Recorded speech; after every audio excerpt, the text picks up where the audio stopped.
After 7 years of investigations, 8 mining officials were jailed. Only a handful were punished for such a huge environmental crime, and they were the wrong people at the bottom. The people on top, the CEOs who managed the project, went scot-free. Corporate accountability was just plain rhetoric. After Stava, 33 more dams built at state-of-the-art standards broke down all over the world.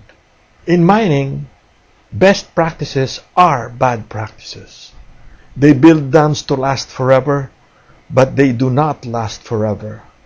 One day, after the mining firm has left with their billions in profit, disaster strikes at the blink of an eye. Now enter another dam which is 20 times bigger than Stava.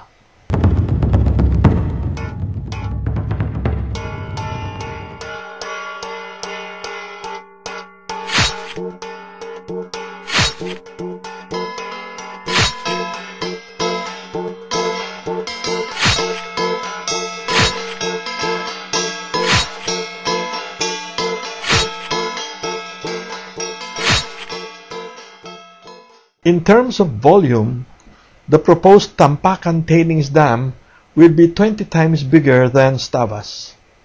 There are 4 environmentally critical areas: the open pit, the freshwater dam, the tailings dam below it, and a waste rock pile which will reach a staggering 1.65 billion metric tons after 20 years of operation. When completed, the 2 dams will be huge artificial lakes covering a mind-boggling 1,350 hectares, equivalent to 700 football fields. There will be 2 embankments. The lower one is a towering 180 meters tall, equivalent to a 9-story building. After 20 years of mining, the tailings dam will have accumulated 1.35 billion metric tons of toxic waste, 80% liquid tailings, and 20% solid rocks, sitting on high ground, ready to flow down the valleys below.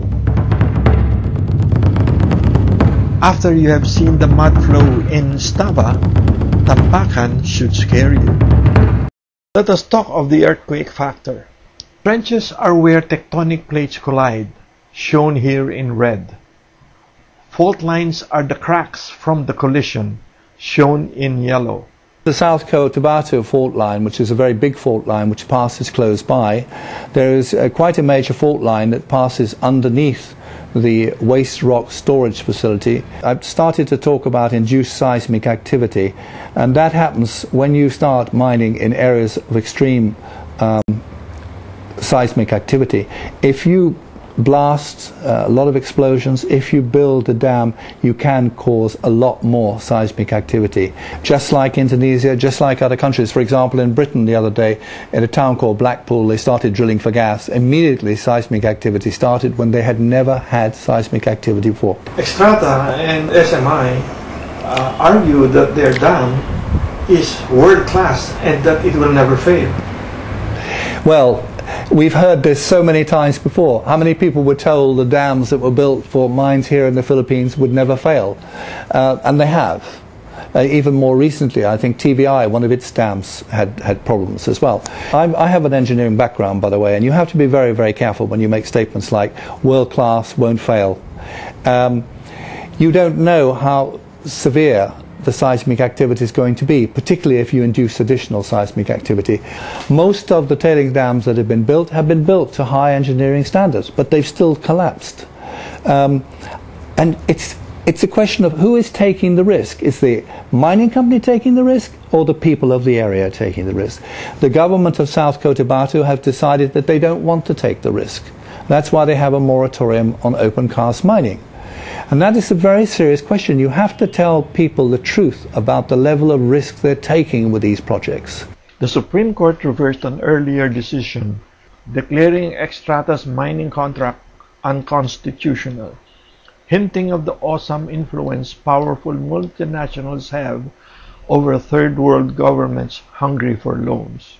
Why is Xstrata insisting on filing a license permit when it knows the South Cotabato province declared a ban on open-pit mining? Is it confident it can reverse the ban using its influence? The irrigation dam that waters thousands of farms is directly below the tailings dam. Xstrata's environment impact assessment has neither study nor details about the impact if the dams break.